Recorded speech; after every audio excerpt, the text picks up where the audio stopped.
Hey, everybody. It's Monday. And that means we're talking about ghosts and shit. Yeah, another haunting. We're going to talk about haunting in Florida again.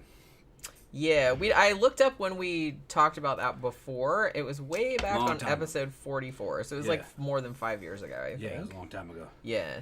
And this was a good episode. And like I said, you know, Tom knows the guy. I know Ed, yeah. So. He's on my friends list. Right. I met him. Just met him by chance. I was down in, went to the Ace Hardware store in Sanford. He's not working there now, but at that time he was working there. Yeah, that was a few years ago. Yeah. Went down there to go get some machine grade bolts for working on a Buell. And the guy's going through the machine bolts with me, and he's, you know, talking about, you know, what grade I needed and this and that. You know, I'm telling him he's looking for it. And he just, voice sounded real familiar, and I looked at his name plate and it said Ed. And I looked at his face, and the man, it was Ed Dunham from fucking Haunting. I said, man, you're Ed Dunham from the Haunting. And he goes, yeah. And he goes, man, it's nice to meet you. He goes, you're ex-Ranger. He's like, yeah. And, you know, I told him, so I'm ex-101st. It's from a recon platoon there. It was up in the 506 in Korea, too. It was back when the 506 was attached to the second ID.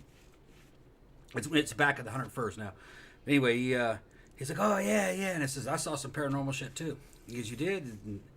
And I told him just briefly about Poltergeist up at Mammoth Mountain that Jenny wrote the book about when I told her the story. He's like, yeah, man, fucking, it was weird, man. Basically, he told me the same thing I say to y'all. That was a bad house. That's what he said. Yeah. And I got his contact on Facebook. That was back when Facebook was popular. Now that's old people. But so I ended up contacting him later and finding more about the case. And I was talking to him on the phone. Yeah. And I talked to him for several hours. And then ran into him a couple other times after that. Ran into him in traffic. I was riding a bike and he was driving his fucking truck. And I go, what's up, Ed? And he's like, hey, Tommy. You know, fucking shit like that, you know. I was talking to him. He said he could get on HRT and shit. So we talked mostly online. Yeah, he kind of lived in the same area as us. Like, he lived in Sanford or around that area. Yeah. And then he's not with the wife that's in this episode anymore. They broke up. Yeah. But his kids are all grown now. And he ended up becoming a justice of the peace. And he'd marry you. All right? And and I guess his shtick was he'd dress up in a damn Ranger outfit, a U.S. Army Ranger outfit, or he'd dress up in a kilt and marry you, and then probably yell at you too. He was yelling. If you're into that. Yeah, yell at you. Because some people like that, I guess. Like, yeah, just get a Ranger marriage. Mr. 88 said, how can I get your mailing address? Just send me a message on Facebook or Instagram. I mean, Facebook probably is the quickest way, or Instagram works too.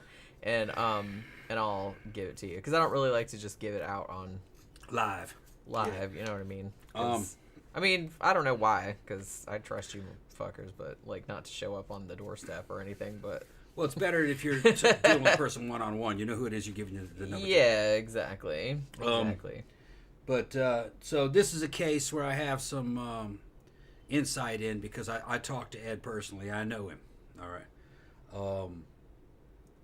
He said he didn't want to be on a show anymore. I asked him years ago when we first talked about his case. I asked him if he wanted to come on as a guest. He says, I don't even want to talk about that anymore. That's what he said.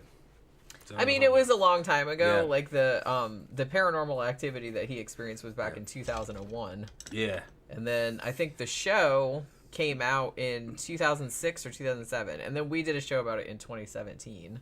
And I think that I don't remember when it was that you ran into him, but it was probably that was probably 2016, probably 15, something like that. But he said he's going to leave ghosts alone. Says if he leaves the ghosts alone, they'll leave him alone. Yeah, because they kind of went into that a little bit on this show, that he was just getting very shouty with the ghosts, and all the paranormal people were telling him to knock that off because it was just making it worse. Yeah. Because he was getting really frustrated. He's a bad boy. He's from, a bad boy is what we call a guy from the Ranger Battalion. I don't think he's not tabbed. He was just enlisted and under the command of the Rangers, and they're part of the bat, and they're hard on them. They're good though. They're good dudes, and he has fucking Army Ranger assault infantry fucking attitude. He's mean. well, not mean, just any threat he's going to respond to with hostility, and he's going to attack. Everything's a counterattack, you know. So I've been in this situation, something similar to this when I was a kid. I can imagine coming out of a Ranger battalion, how you'd react to something paranormal. Yeah, you know. Well, you know, fucking went into the bad house after the 101st, but Ranger's even more intense. But I had experience when I went into, later on when I got out of the Army and went into that bad house. But nothing ever really happened there. But he was actually seeing shit happening in this one. So yeah, I could imagine him fucking getting pissed, trying to fight something that's invisible. And that's what he's talking about. Pissed, yeah. Says you couldn't shoot it, you couldn't grab it, you couldn't fight it. He said it was a threat to his family. It was driving him fucking crazy because he felt impotent in the face of it. He didn't like that feeling. I totally understand it. So he just got more and more hostile, and they may have been feeding off of him or just tripping. Well, that's kind of what the paranormal investigator said. It's like you need to quit doing that because... Yeah, but he saw it. He saw the dude. It was just a dude who was fucking smoking a cigar in wet clothes. He was drenched. And he could smell that cigar smoke. He saw him. Dude looked right at him. And then it startled him, and he took his eyes off him for a second. And then when he looked back, he was gone. Yeah, we'll get into it in yeah. And he kept seeing something up on the roof. He heard him walking up on the roof and went out there and looked. And so I asked him, I said, "What exactly did you see?" He just said it was just a dark mass, like a cloud, like a shape. He says it wasn't even really human-like. It was just a shape, like a cloud. He said he couldn't really see it because it was on a black background and it was dark outside. But he saw a moving, amorphous shape. That's it. That's the only way he could describe it. Mr. 88 says, I don't use Facebook or Instagram. Do you have a website I can send a message to? You can go to the 13 o'clock podcast, like, website blog thing, which I think is just, 13 o'clock podcast.wordpress.com or something like that. And I think there's a thing on there where you can send a message, and that'll come to my email. So that works too. But, you know, if you just do a search for 13 o'clock podcast, the website should come up. And there should be a message thing on there because I have gotten messages like through there before. Yeah. So I don't know exactly what Ed saw. I just know he saw something. I'm going to take him at his word. He said it was a ghost. Well, his wife saw some shit too. Yeah. Like saw some apparitions and whatnot. So, and the son did too, didn't he? I think so, yeah. Yeah, we'll get into that. So yeah, this is actually one of our favorite episodes. Like I said, it kind of became one of our favorite episodes too after... You know, after Tom ran into like Ed Dunham, which is so random. Well, it was one of my favorite episodes before I ran into him. This is a great episode. And it's a good episode too because it's like, you know, it's in Deltona, which is only like maybe like 20 miles from where I grew up. Yeah. And so I was like real familiar with the area. You know what I mean? So it was like kind of neat to see one that was set somewhere like where I knew where it was. I also contacted Dusty, the girl that ran the paranormal. Yeah. She was a psychic that ran the paranormal ghost hunting team, and that's really all it was. And that was in Daytona. That's where I'm from. It was just a local ghost hunting club in Daytona. Really, that's all it was. Yeah. But I talked to her briefly. This is before I was on this podcast, and it was before the book came out. I don't think I even knew Jenny when I was talking to them. I think I knew her, but we weren't an item. And so I didn't really have a reputation or a name, so she really didn't want to talk to me too much. It was on Facebook I was talking to her. She didn't really want to get into any details, so I wanted to ask her, you know, where's the videotape? You know, because she said, because there is kind of like a big videotape. Yeah, and I'm like, we'll get into that thing. Now, she seemed just kind of basic, like she had basic understanding of paranormal stuff, like you'd read it out of a book. And she did have some experience, evidently, according to her. So I can't really say anything one way or another. I'm not a big believer in having psychics on board with a paranormal investigation. I think they muddy the water more than anything else. Yeah, I don't think it's a great idea. I don't think it's a great idea. I think it's better to have a parapsychologist or some kind of investigator, somebody who's neutral. Yeah. That's the best way to go. But, you know, she evidently helped Ed out, so I'll give her that. Evidently. We'll see, though. I don't know. Because there's this tape, there's this claim of this tape and a threat to the child, which I'm not sure was fully substantiated because she didn't show the fucking videotape to anybody. I mean, and they never show, like, the real shit on a haunting, which is just their... I don't know, I guess they just established that as protocol because they're like, well, we don't have evidence in all the cases, so let's just, like, not show anything. So, I get it, but it is kind of like... Yeah. You know. I don't know, Ed probably would have went, let me see that tape! Let me see that tape, goddamn! Well, yeah, you'd think that he would have wanted to see it because, I mean, if shit went down the way it went down on the show, where, like, it was a kind of a freak out where it's like, holy shit, I think this, like, whatever it is after your baby. Yeah. She evidently said, no, you don't want to see it. Really? That's what I think. That's what's coming to mind, that it wasn't good to show it, that he didn't want to see it. I guess I understand that, like I said. But yeah, so... But there could have been nothing to it. Well, that's another thing. It's not saying that there's none to the case, it just may have been nothing to the videotape. Right. All right, so A Haunting in Florida. This was from Season 2, Episode 10. Like I said, I think this came out, first aired 2006, 2007, something like that. And we first covered it back in 2017, but we wanted to kind of revisit it because this is a good episode. So yeah, so the guy at the center of this, his family anyway, is Ed, 2Ds, Dunham, and his then wife, Beth. Like I said, they're not together anymore, but, obviously they were on this show. Now, at the time that this happened, it was, like, summer of 2001, and they had a baby daughter named Emily. She was pretty little. She looked like she was, like, toddler age. Now, Ed also had a 12-year-old son named Matt from a previous marriage who just comes and stays with them on weekends. So, in June of 2001, the Dunhams are looking for a bigger house, because they just had a baby and, I guess they're looking for more room. Now, Ed, as Tom mentioned, was a retired U.S. Army Ranger, and he now kind of works, he does, like, contracting, restoring houses, stuff like that. He wasn't retired. They just called him that in the show. Oh, okay. He wasn't retired. He was just discharged. And maybe he got an injury, was medically retired, but he was too young to be retired. You know what I mean? Retired, he served 20 years. So he may have been medically retired. Yeah. If not, he was just discharged. Right. Like I got medical retirement, It does happen. Yeah. Brian says, hi, Tom and Jenny. Long time no speak. Well, hey. Hi there. What's going on?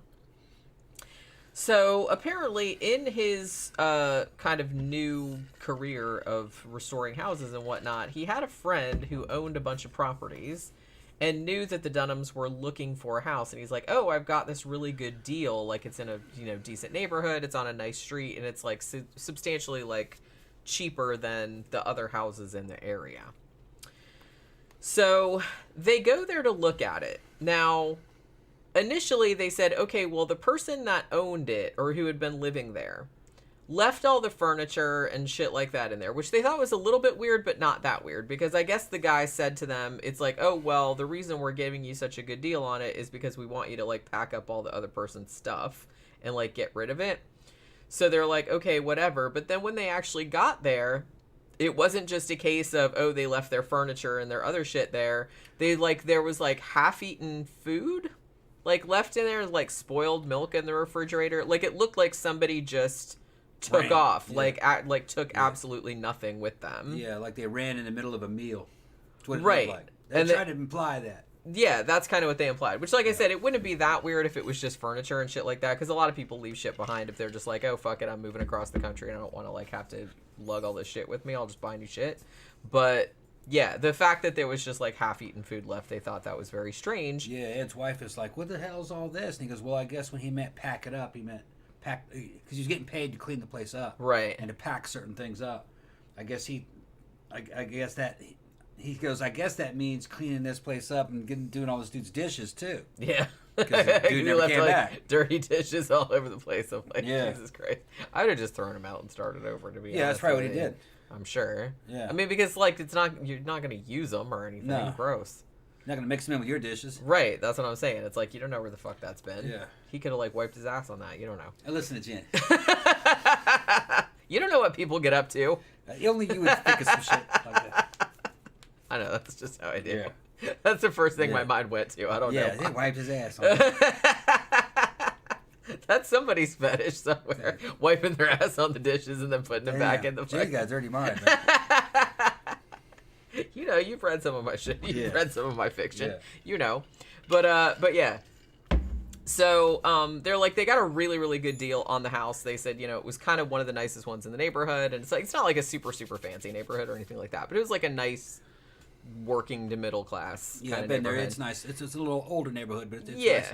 And like you said, the house that they have on the show is not the actual house, but it's on the same street as the actual house. I think they mentioned, didn't they mention on the show that it was Mason Street or something like that? But I don't know if that's the real name of because I thought I heard that they said with the name, but I don't know if they gave the real name of it. But you found it. I found it. So they were talking about it on Reddit.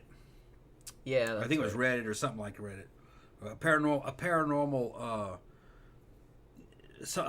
thread somewhere talked about that house in this episode, and somebody knew right where it was, gave the address and everything. Yeah, because obviously other people live around there and would know where it was. Right, and it's not the house that's shown. It says, I think I remember correctly, the house that's shown, it even shows the address, the numbers on the front of that house. Yeah. And it's about 6 houses up from that.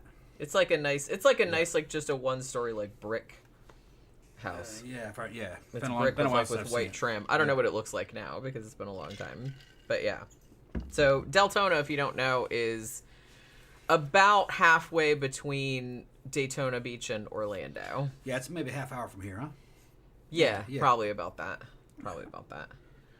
And it's weird because I'm pretty sure on the show they said, oh, it was like the biggest city in Volusia County. I'm like, is it? I find that hard to believe. I would have thought Daytona would have been bigger, but then I was thinking to myself, well, maybe not, because the Daytona Beach area is big, but Daytona Beach itself is comprised of a bunch of littler towns. You know, it's like you got Daytona Beach, you got Daytona Beach Shores, you got Ormond Beach, you got Holly Hill, you got Port Orange, you got, so there's just like a bunch of other cities that are kind of all in the same area that maybe aren't. So I don't know. Maybe that's what they consider that it's all. But I never thought of Deltona as that big, but I haven't been there for a long time, so I don't know. So yeah, so they clean the place up, and they're like, well, you know, we got a really good deal on it, so we're not going to worry too much about all this weird shit that they left here. So they settle in, and everything seems fine. Like everything is just very quiet and very comfortable. And Beth was like, yeah, it's a really nice place. You know what I mean? But then, a few days in, she's kind of out in they had kind of like a, what do you call it? Like not a sun porch type of thing, but you know, the sun porch thing. And it looked like glass, and they didn't have any blinds or anything on it. So she was kind of out there messing around, and she just kept thinking that someone was watching her, like from outside. Yeah. Feelings of being watched. Yeah, so that was like Typical. the first. Camp Guy said Deltona is a great southern redneck name for a town. It is, isn't it? Yeah. I always thought it was very redneck. Come on down here, Deltona. Deltona. got all kinds of food. Grits, They do. hush puppies, hog jaws, turnip greens. Pickled pig's feet. Yeah, and still in the jar. Yep. Still in the jar. That's pretty much. I haven't been Got to those Deltona pickled in a while, eggs, those so. fancy pickled eggs. But Daytona's still pretty rednecky, Yeah. so I'm assuming that Deltona is even more rednecky. Oh, it's built up now. Those It areas. is, but there's still a lot of redneckiness. Because Yeah. Daytona is built up a lot too, but it's still like kind of rednecky and trashy. They started building a lot of new enclosed communities. They're real nice high-end houses because people are moving here. I mean, this place is fucking booming, and half of them are from New York. People that move here. Brian says Dragged Across Concrete should be available this week on Netflix. Oh, that's good because I've been wanting to see that, like, and we hadn't got around to it yet. So maybe we can, if they show it, like, we'll do a review of it. Brian did. Okay. So yeah, so she kind of feels like somebody's watching her, but you know, Ed of course is just kind of like, oh, you know, maybe it's nothing, or maybe there is somebody back there. I don't know. He's like, anyway, I'll put in some new locks and blinds and shit like that, and everything will be fine. Now, a few nights later, like, now this is kind of one of those paranormal cases that went from like 0 to 60 like in 1 second. It wasn't just a thing where it's like, oh, we thought we heard like weird little noises and stuff, and then it like builds up. It was basically went from I felt like someone was watching me to like full on apparition. You know what I mean? So like a few nights after they move in, Ed is sleeping and he gets woken up. He's smelling smoke, and you know, as you would, he thinks the house is on fire. So he basically like yells at Beth, go get the baby, you know, I think there's a fire, I smell a fire. And then he goes down looking for where, like, what's burning. And he looks in one of the bedrooms, and he said, I saw a guy sitting on the bed, like, smoking a cigar. Yeah. He gave me more details. Yeah. In the episode, he's blue. That's not what he said. He wasn't. He said he didn't look blue or anything. He looked like just a regular living dude, and he was sopping wet like he had been rained on. Yeah, they didn't show that in the episode, did they? So he was sopping wet like he was rained on, and he was dressed kind of like a lumberjack. He had a flannel shirt on, and a flannel work shirt, and work pants and work boots, like he'd been outside digging. That's what it looked like he'd been digging. And we walked in there and saw him, and he was mid-drag, pulling on a big old fucking cigar, and he said he could see his eyes looking over the top of that the red hots of that fucking cigar as he was taking a drag, and he said that the eyes were just fucking scary. He said the eyes were just real stunning, and it shocked him, and he turned away to call his wife or something, or he said, "You get out of here." That was one of the things he said too, and then the dude was gone. He'd vanished. He'd somehow vanished in between. I don't remember the exact order of the things that he'd said, but he basically started barking at him. You know, get out of my house. But he wasn't there anymore. Now, did he immediately? I don't know if he addressed this, but did he immediately know that it wasn't a person, or did he think it was? Thought it was a dude. Yeah, he's because like, where'd he go? Where'd he go? You know, and he was looking for him. You know. Yeah, because you wouldn't immediately jump to ghost unless he was like see-through. He was just sitting there taking a drag off that cigar, and it was the cherry on it was lighting up. He could see his eyes, and his eyes were staring across him. He said it was just real fucking spooky. Like I can imagine. Yeah, like he had just done something bad. So that's what I think. If I remember correctly, that's what he said. That he had done, like he was out digging and had done something bad, something like that. That's fucked up. Yeah. Yeah, so he sees the so he looked real guilty. Yeah. And so that's what he had smelled, was the cigar smoke. Now, by the time Beth gets there with the baby, she's like, so where's the fire? And he's like, dude, there was a guy. There was like a guy sitting right there. And she's like, there's not a guy there now, though. Yeah. And she was just... It was so funny because they interviewed the real lady, you know what I mean? And she was just kind of like not having it. Even though she saw apparitions too, like later on. But she was on the show being like, well, you know, there's no fire, so I'm going back to bed. Like, gotta fuck this shit. Yeah, and I don't remember if his wife could smell the cigar or not, or if it was just Ed. Yeah, she didn't. I mean, on the show, they didn't really show her. I mean, she was just reacting to him saying, like, I smell smoke, you know, get the baby out of here.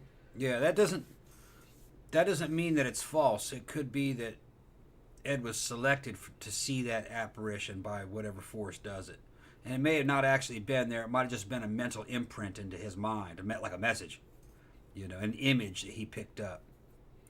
Military and police guys have a tendency to fucking see paranormal shit. I think it has to do with just being more primal, you know. It's something that animals can do. It was a message from the past, I think, you know, that something bad had happened to somebody in that area. He picked up on it. Just a memory from the past kind of deal. Like a 3D hologram in your mind. Yeah, maybe so. They did go a little bit into what maybe the history of the house was, but not like super into. He just saw a man. That's not a fucking outlandish claim. Right. It was just a man, and that man looked like he had done something bad. That's basically what it was. And like you said, even though on the show they showed him looking like ghostly, like or they had him like painted blue or painted green or something like that, so he'd look like otherworldly. Yeah. But you said that Ed Dunham said he just looked like because I asked him like a living guy. I said, "What did he look like in he said, did he look like they showed him in the episode?" He said, "No, he looked like a regular guy. I thought it was a guy in the house." Right. But he was fucking scary. Yeah. You know, fucking Ed's a big dude, man. He's fucking big. Oh, about 6 feet, probably. Meaty. Okay. Yeah. And, you know, ex-Ranger. Bad boy of 75th Infantry. You know what I mean? There has to be some kind of underlying fucking spiritual tone to a motherfucker to scare a dude like that. You know what I mean? And then he vanished, which, of course, you're going to fucking flip the fuck out. Are you going crazy? Did you just see? Right. You know what I mean? Was that a ghost, or did you just hallucinate? But he knew he saw it. He said he could smell that cigar smoke. Yeah, well, he said like it woke him up. Yeah, that's what, because he thought the house was on fire. Yeah, well, there's been other accounts of people having premonitions and visions, and they can feel or sense the vision coming, and that might have been another manifestation of it. He smells the smoke, and then he goes out and tries to see where it's coming from, and it builds up, and then he gets the message. He sees it. You know. Yeah.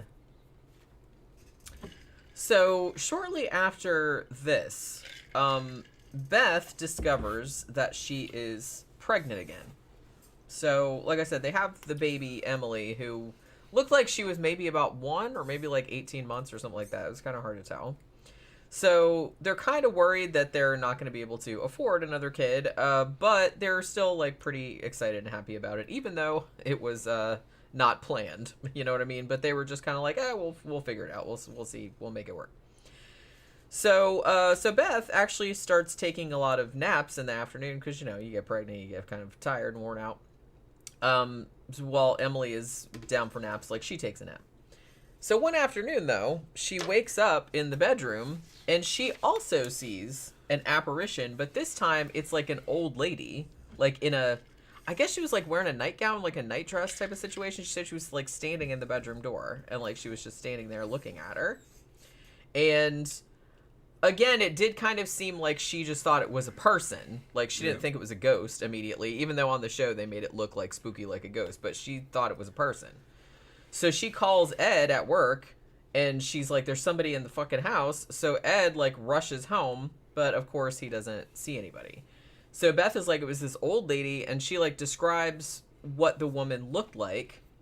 And Ed is kind of bemused, and he said, oh, that sounds kind of like my mom. Because I guess like his mom had died of cancer, like at some point, like earlier.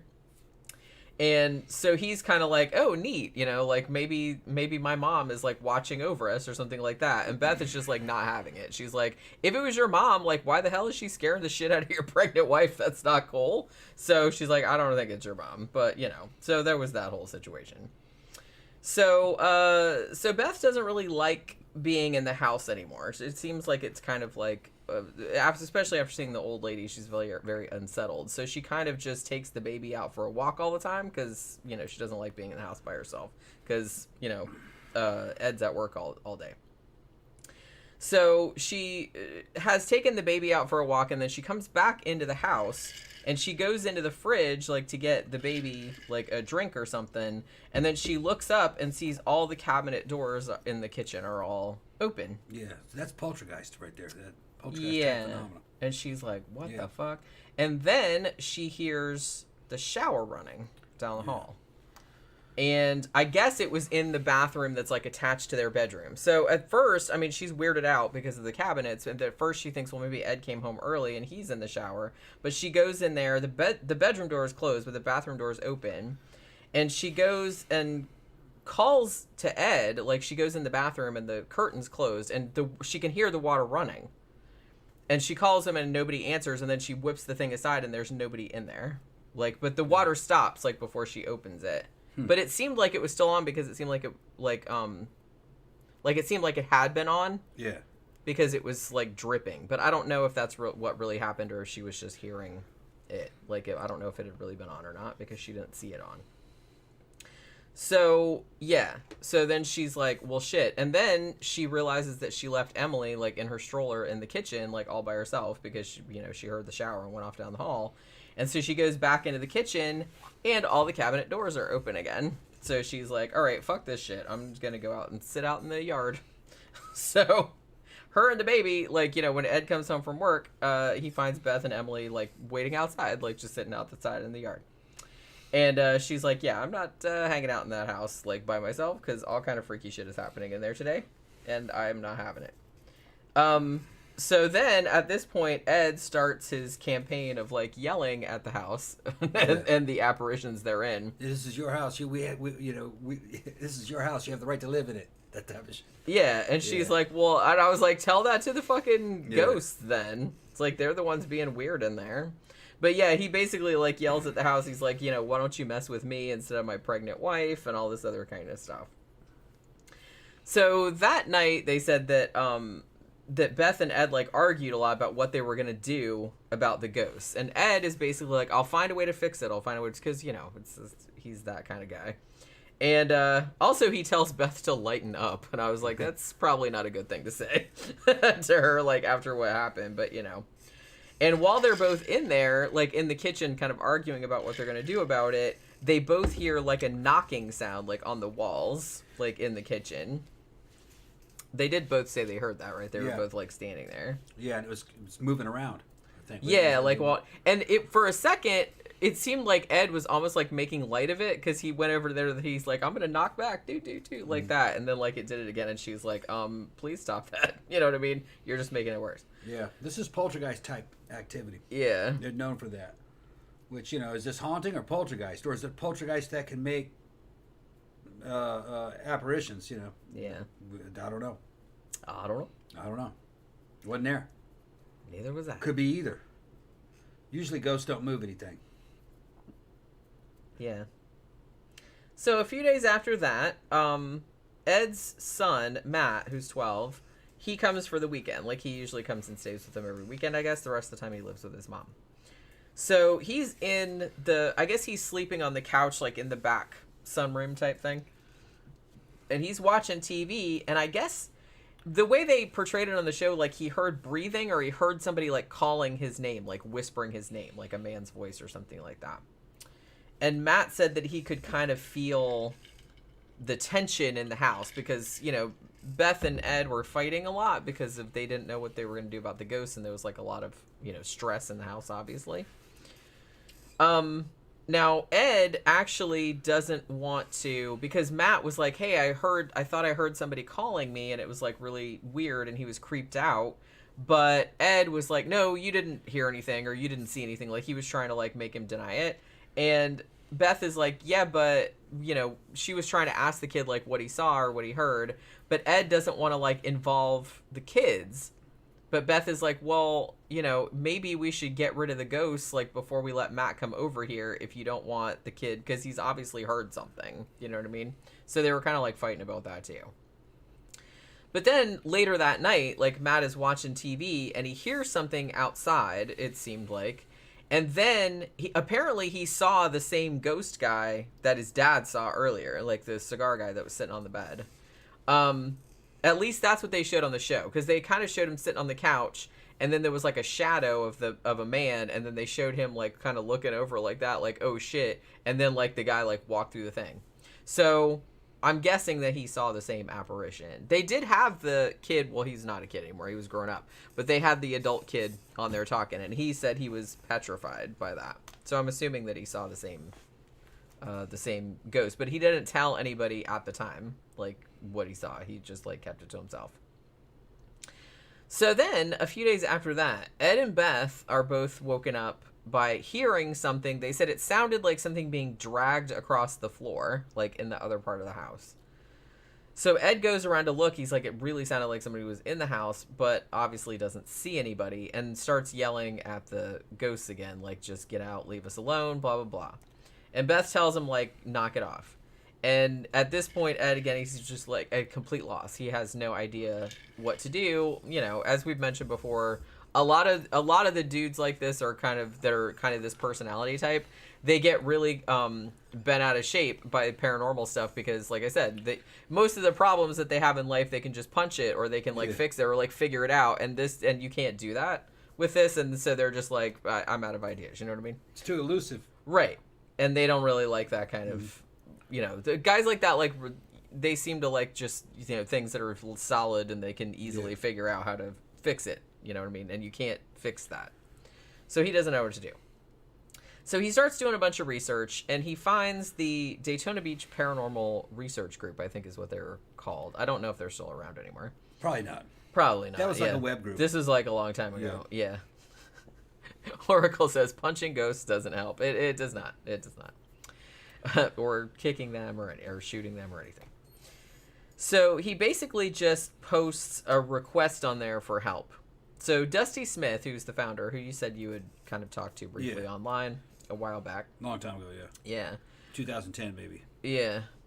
She kind of reaches out to him. So they talk on the phone for a while, and he kind of tells her what's going on. And Dusty says, she'll bring her team to come out and investigate and see what's going on.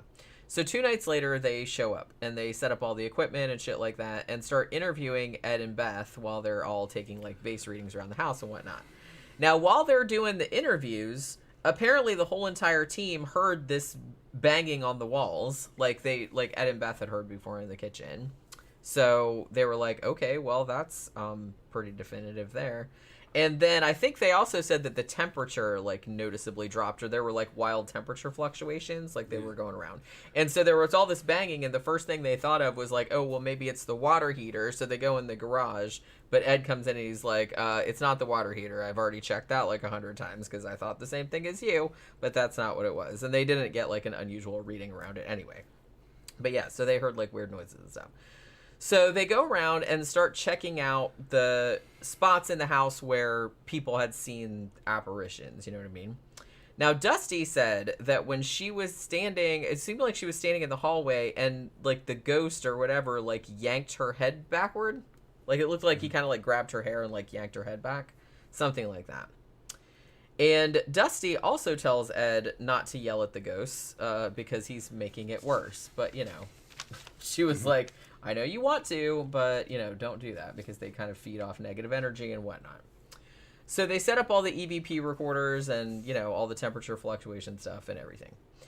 And so they're there for a while. I guess it seemed like they were just there overnight or whatever. And they so they had all the data and stuff. And then they're like, okay, well, we're going to go back to the, back to the office or whatever. And we're going to analyze all the data. And then we'll get back to you and see what we're going to do.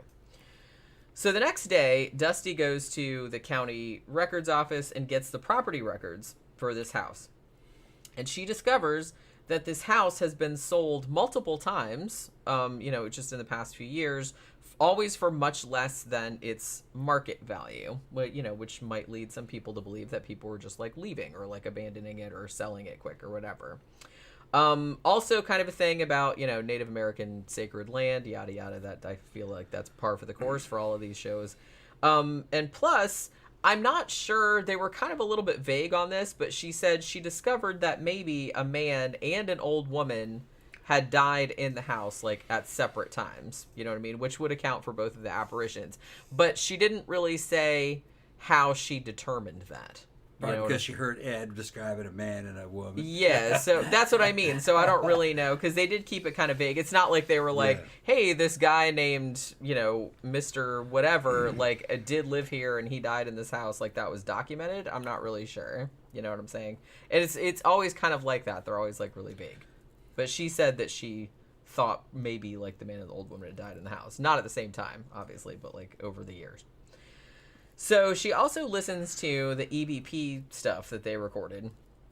And apparently Dusty is very alarmed because she can hear more than a dozen different, distinct voices. So I guess she feels like maybe she's a little bit out of her depth. So she contacts this medium that I guess she knew from before, but she lives in Pennsylvania. And her name's Kelly Weaver. And Kelly Weaver is one of those ones that, what is that called where they can touch something and they get, impressions from, yeah, it's yeah, it's something like that. I can never remember the word. Yeah. But yeah, she's one of those, I guess. So she basically says, send me a photo of the house, but don't tell me anything else about it, and I'll do a reading on the photo and see what I can get, you know what I mean? So when Kelly gets the pictures in the mail, she touches them and gets a real bad headache, which she said doesn't usually happen, and she was just kind of like, she said she really dreaded doing the reading because she knew that there was something like really fucked up and bad about this house, and she just didn't want to do it. So a few weeks later, Ed gets home from work again and finds Beth and Emily on the lawn again. Beth is just like, look, I'm sick of this fucking house. It's like, it's fucking creepy in there all the time. And she's like, and I want to move. She's like, I'm going to have a baby. I don't want to have a baby in this fucking house because it's like too stressful. So then they have another big argument because Ed's like, look, we can't afford it. She's like, we were just fighting all the time now because like not only was she pregnant and then they also had like a little kid to look after, but then there was all this haunting shit going on and all this money problems and shit like that. So she's like, they were just basically fighting about everything. And they said that Emily, the baby, was also really cranky and that she wasn't sleeping, and so they thought maybe something was going on with that had to do with the ghost stuff. Ed was just, she's like, he was just on a hair trigger all the time. Like, he was just constantly annoyed, and he was just getting really nasty and irritable and everything. Like, and she said everything was setting him off. And Beth was just like, I just wanted to be left alone. And I was like, that's poor woman. But yeah, she was like, she had a lot to put up with. I'm just saying. So then, Ed basically calls Dusty up and says, look, we can't take it anymore. We need these ghosts out ASAP. Yeah. And he goes full Karen on the motherfucker. Yeah. Because he wanted, and he even said this, and Dusty said something about this too. And I think, she's like, I think a lot of people, they think they're going to call the paranormal group, and the paranormal group is going to come in there and be like, and kick the ghosts out, and everything's going to be over. And she's like, and that's not usually how it works out. So the fact that, like, Ed would be, like, calling her up and, like, yelling at her, like, come here and get these ghosts out of here, like, right now. And she's like, I can't really do that. Ghosts kind of, like, do what they want. You know what I'm saying? But he was kind of getting upset about it. So, so apparently she's going to come out to the house because he called her at the office. And so she's on the way out there. And in the meantime, he evidently sees something, like sees an apparition on the roof. Like, he goes outside and like sees a dark figure. I thought they heard something walking on the ceiling. Something like that. I don't think they showed that on the show. Okay. On the show, but you said that he told you that. He said, from what I remember, he said he'd hear things walking across the rafters in the attic. There wasn't much of an attic there. And then sometimes he'd hear things walking across the roof. And he was getting sick of it. He never could catch it. Yeah.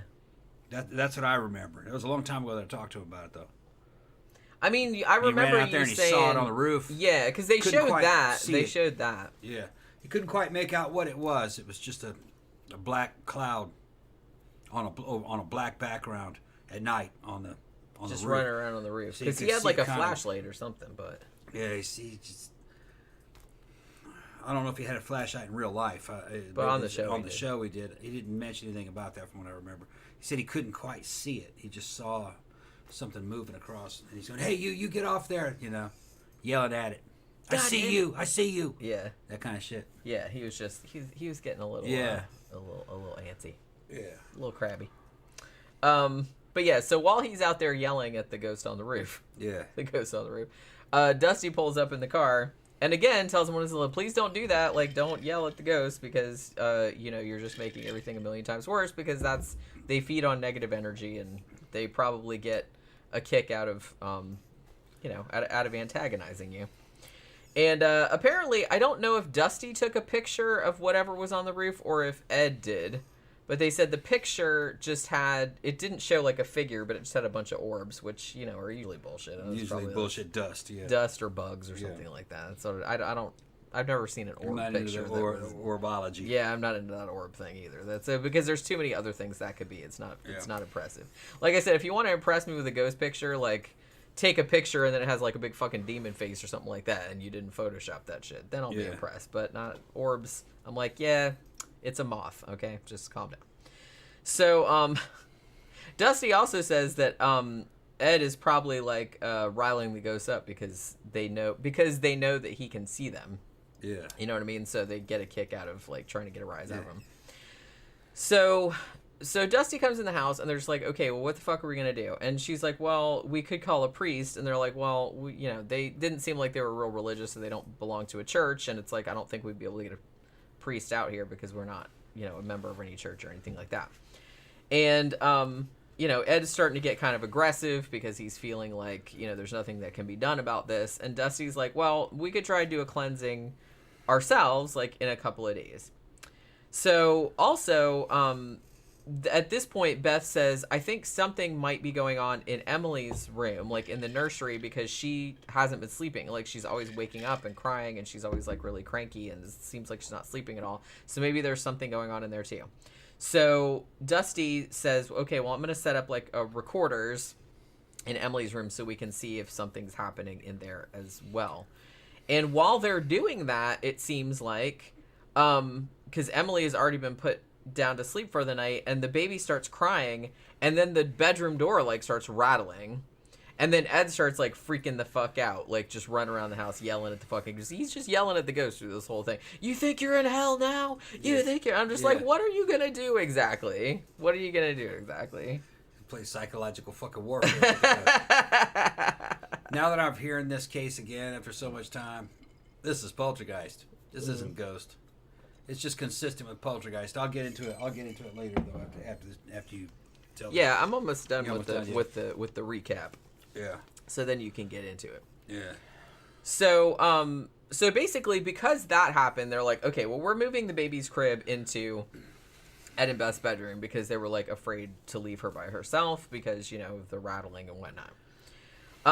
At this point, Dusty was like, I really liked the Dunhams, and it really bummed me out, like, to watch their family disintegrating because they were just, like, losing it. Like, Ed was losing it, and it's like you could tell that the baby wasn't sleeping, and, like, Beth was, like, super stressed out, and they just weren't dealing well with the whole situation. And she's like, and it really kind of broke my heart to see because they seemed like nice people. So a couple nights later, Dusty and the team come back to do the cleansing, and they do the sage and the holy water and yada yada, like all of the stuff. And they even make well, they didn't make her, like Beth actually wanted to do it, but she was going around with the sage, like only positive energies and the blah blah blah, and you know what I mean. And then Dusty gives them like a St. Michael prayer card and all that. Now, Dusty goes to switch out the videotape in Emily's room, and they said everything was pretty calm after the cleansing, but then the next day, Dusty watches the tape that they recorded in Emily's room, like in the nursery. And we don't know what was on the actual tape. What they showed on the show was that there was like a voice. She did say that there was a voice calling Emily's name, and she said it didn't sound like a man or a woman. Like it sounded like a weird just voice, like calling the baby's name. And that on the show, they kind of showed like the door to the nursery, like opening by itself. And then there was like a shadow, like across the thing, and maybe like a shadow, like kind of leaning over the crib, you know, like while the baby was in there. So that's apparently, I don't know if that's really what was on the tape, but that's what they showed on the show. Also in Pennsylvania, the medium, Kelly, who had the pictures, she was doing the reading at around the same time. And she said she was touching the photos, and the photos were like pulsating in her hand, and so much negative energy, she thought it was going to explode, blah, blah, blah. So, you know what I mean? She never came down there to go to the place or anything like that. So that didn't like factor into it at all. So, yeah. So I don't know. So Dusty sees what's on this tape and wigs out. She's like, okay, whatever it is that's in this house, like the kid is in danger for sure. So she tries to call the family, but the phone is fucked up. Just like in the Amityville Horror, you know what I mean? Like when she tries to call the priest and like the phone keeps going and like you can't. So yeah, it was like that. So she tries to call, but the phone's fucked. She's like, okay, well, I'm going to go over there right now. And she's like, and then while she's going over there, like Kelly calls her and says, holy shit, I was just doing the photo reading on the house, and it's like they need to get out of there. There's all kind of like bad shit and like negative mojo about that house. And she's like, I'm on my way over there right now. I just saw like some horrible shit on a videotape, so we got to get them out of there. So Dusty races over to the house and says basically, you know, your baby is in danger. You know, what's on this tape is fucking horrifying. I don't know if she showed it to him or not. And it's like, you just need to get the fuck out of this house, like right now. So they were like, okay, can do. And basically they just like packed their shit and left. Kind of like the way they found it. People just leave it. And I think that's kind of weird. It came full circle, you know what I mean? I think they showed, like, while they were packing up, didn't, like, the bed kind of go, like, move by itself, you know what I mean? And they're just like, yep, okay, we're going. Right. You know what I mean? And they end up going to Beth's mom's house. Thank you, David June, popping in to send some love. Thank you very much. Your shirts should be arriving. I think I told you this already, but your shirts should be arriving on Wednesday because they picked them up this morning. Yeah, they came out good. And it was priority mail, so it should be there in a day or two. So thank you very much for that. If there's any problem, get in contact with me. Yeah. So they basically, like, run out the house, and they go to... I think they went to Beth's mom's house and, like, stayed there for a little while. Yeah. And Ed, he says they barely escaped. So I guess all kind of horrible shit was going on. So they moved to another town. They didn't say where they moved to, but they said it was, like, another nearby town. So I don't know if they moved to Daytona or so Sanford. Maybe it was Sanford, because that's where we saw him working, like, a few years later. And Beth ends up having a baby boy, and Emily, they were worried about Emily that she might have, like, seen some bad shit and, like, she'd be traumatized or whatever, but I guess she was, like, too young when it happened, because, like, she grew up a little bit and she didn't remember anything, so they were, like, happy about that. So then at the end, like, they interview Ed a little bit, and he says that he finally, after all this time, after all the yelling at the ghost that he did, he finally understands that he couldn't fight this thing. And I wrote down the quote that he said, I don't care how big or tough or mean you think you are, you're not going to win. Yeah. That's what he said. It's not physical. And I was like, well, that was a good insight that you had there. It can get physical with you. You can't get physical with it. That's Dusty and their team, they came out with the ghost hypothesis. But if you look at this case in total, that's poltergeist. Think about it. You got kids in the house of the right age, a pregnant woman. You got a high-strung Army Ranger. They're under stress. They got money problems, tension in the household. That's already the very basic template for poltergeist to happen. Then the phenomenon itself. Knocking, dragging sounds, footsteps up now near the roof and up near the ceilings. Cabinets opening. Shower running. Things opening and closing. What else did they see that actually moved? The bed moved. That was pretty much it. Pretty much it, right? That's very common poltergeist phenomenon. Now, apparitions are not that common in poltergeist. Neither are voices. But the ones that I saw eventually tried to speak. I ran from it when it tried to speak. You didn't want to hear what it had to say. It was trying to form words. Yeah, I don't think I'd want to hear anything. Yeah, I didn't want to hear nothing about that. I jumped up and ran. All right. Nope. Yeah, I noped the fuck out. Took the sleeping bag and everything, fucking slept up and down floor at the foot of Lois and Red's bed. I don't blame you, not one bit. I don't want to hear what that thing was going to try to say.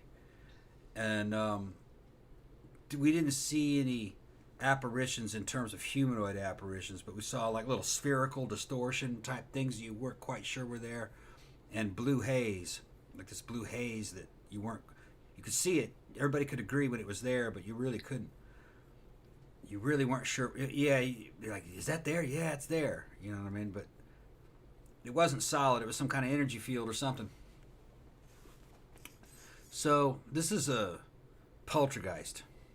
Even let's say even if they saw something on the video, what they're saying is they saw a shadow and a door opening and a voice. That's consistent with poltergeist too. I mean, maybe that's what was on the video. Maybe that's what they showed in the reenactment. Right. I don't know what's. I haven't seen how impressive the phenomenon was. I'd like to see it.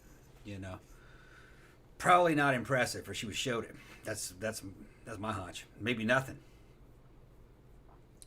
But the rest of the phenomenon is consistent with poltergeist. And poltergeist is an artificially generated ghost by the subconscious mind of somebody in that house. And the family has to have the right synergy. It has to be a synergy of breakup, tension. And the poltergeist is projected into the world, moving objects, as kind of like a artificial threat to the family to get them to kind of bind together tighter in the face of a common threat. That's what its function is at a psychological level. That's poltergeist, man. It's not a ghost. Although it didn't really work that way in this case because it seemed like they just started fracturing more than anything. Yeah. Well, which I guess that happens too. Sometimes. But they did all leave together. That's true.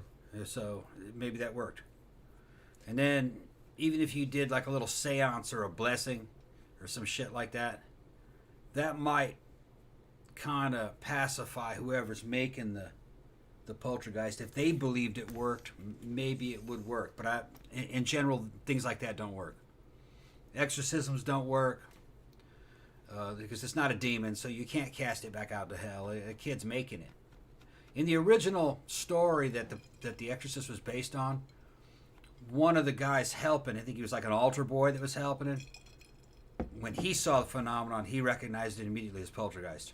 Not a demon, but a poltergeist. And evidently the church thought it was a poltergeist. Even in the movie they said this isn't a real demon. Yeah. The holy water burned it. That's not holy water. That was just regular tap water. Well, that's one of the tricks they always do. Yeah. Well, I think even the church, as much as I shit on them for believing in demons in the first place, but they do have a very strict set of protocols because they usually do that holy water shtick. We're gonna say it's holy water, except not really. And one of the rules too is don't they have to be able to speak languages that they don't know how to speak or something like that? They have a bunch of rules that it has to be. Yeah, if it's a demon, it would speak kind of languages that the kid doesn't know. Right. Yeah, if the kid was speaking Aramaic or something like that. I think it's Latin. They want the kid to speak. That there would be no way that the kid would know how to speak. Right. Then that would obviously suggest something. But this is interesting to me because it started out, if it is poltergeist and if it did happen the way that it was shown on the show, it didn't really follow the classic pattern. Usually you would get stuff cabinet doors opening, shower running, knocking, stuff like that, early on. First thing they felt. And then later... First thing they said was a feeling of being watched. Well, she did. Yeah. And then, but then a couple days later, he immediately saw an apparition. And then a couple days after that, she saw an apparition. Yeah. And then they started hearing knocking. It was out of order, but it's not impossible that it could be out of order. Yeah. I'm just saying I just thought it was interesting because it's not, didn't follow the usual. Usually poltergeist starts small and it works its way up. Like scratching noises or thumping or something. Right. Whoever's generating it has to master certain basic skills first and get the subconscious has to get the confidence to do it, and it has to discover new tricks. Although the one that I saw, I think it was running out of tricks. The last unique thing that it tried to do was to talk. Yeah, it only tried it once, and it didn't say anything. It just made a weird noise. It was just garbled. Yeah.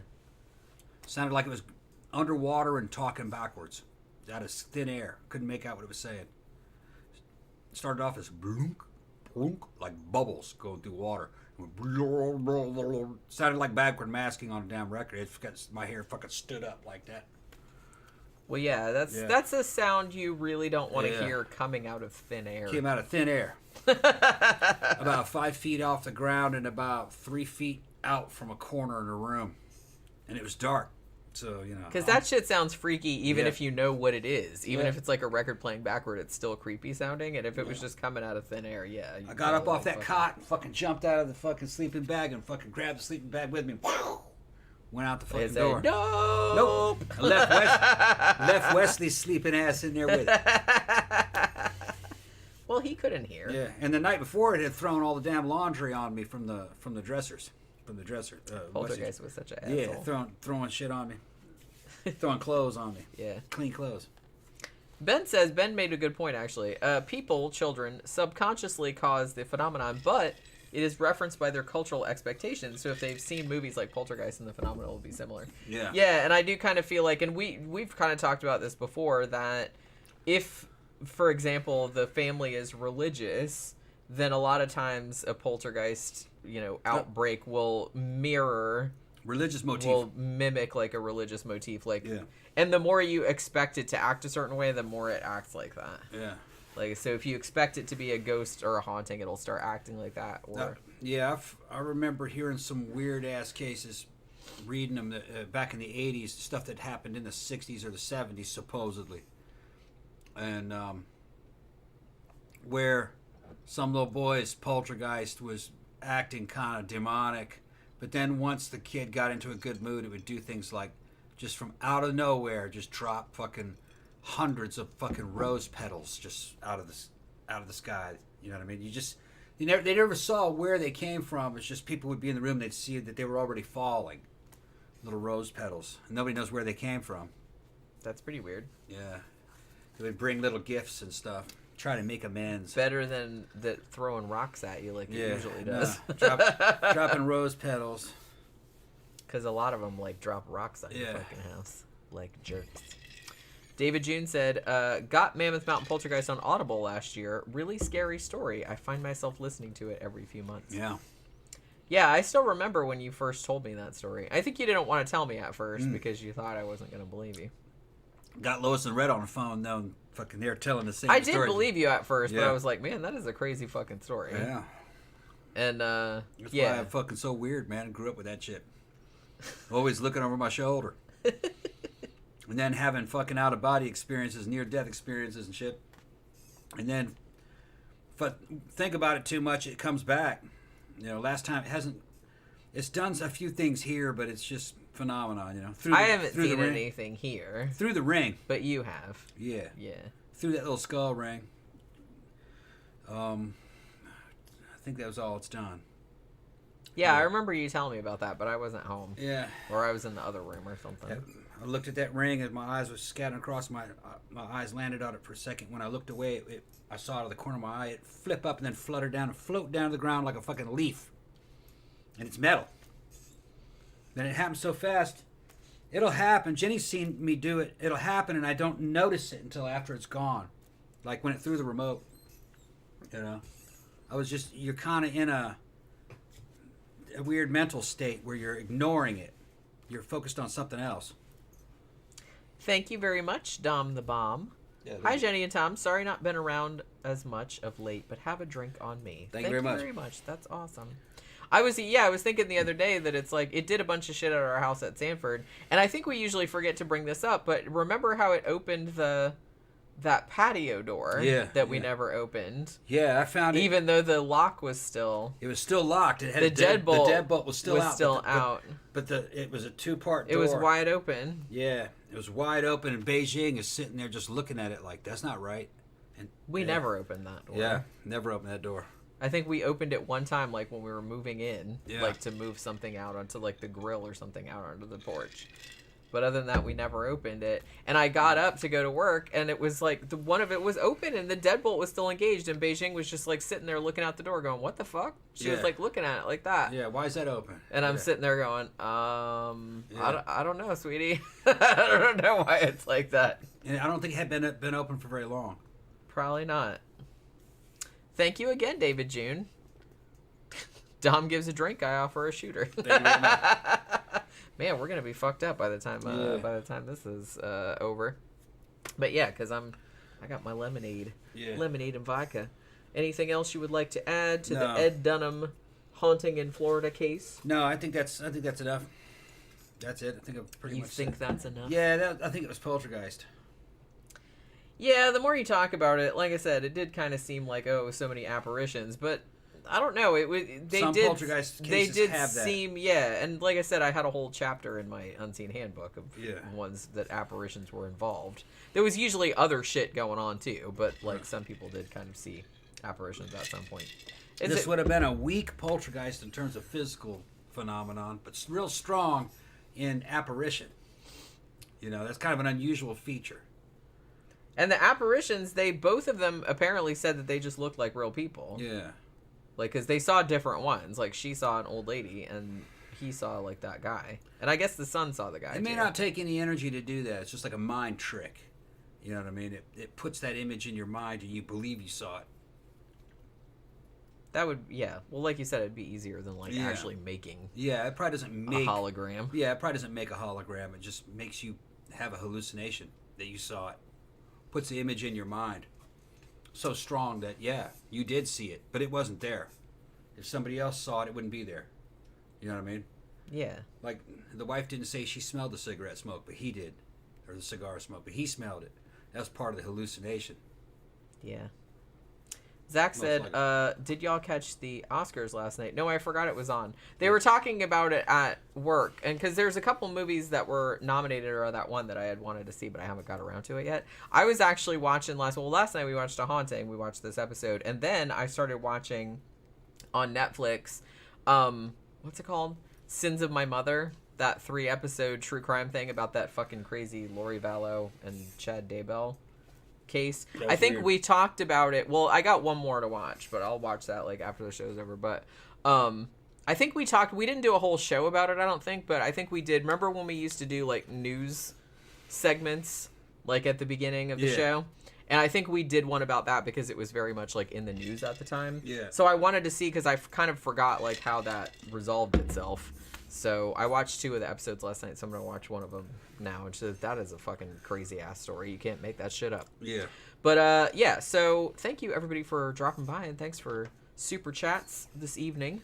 We'll be back on Wednesday, and actually Wednesday should be a really fun show because the topic that won is televangelist scandals. Okay. All right. So... Yeah. We're going to be talking about, I have to pick which ones I want to. So we'll talk about Jim and Tammy Faye. We'll talk about maybe Ted Haggard, maybe Jimmy Swaggart. You know, I don't know. We'll figure out what the most interesting ones are. But yeah, so that should be a fun show because that's always kind of fun to like make fun of. Who's that Kenneth Copeland? We got to talk about Kenneth Copeland because that guy is a fucking he's a fucking lunatic. I was watching a video. They'll songify him and shit. Well, I was watching like a little video about him on my lunch hour day, like on my phone, and I was like, oh my god, this dude is like fucking crazy. Yeah. And it's just like the facial expressions he makes and stuff. Like, oh my god, it's like he's tripping on acid. I don't know what his problem is. He's crazy. But I mean, it's something. So yeah, we definitely have to talk about that motherfucker too, because holy shit, that dude's insane. I can't believe he's for real. You know what I'm saying? But yeah. Imagine having sex with that dude. Oh.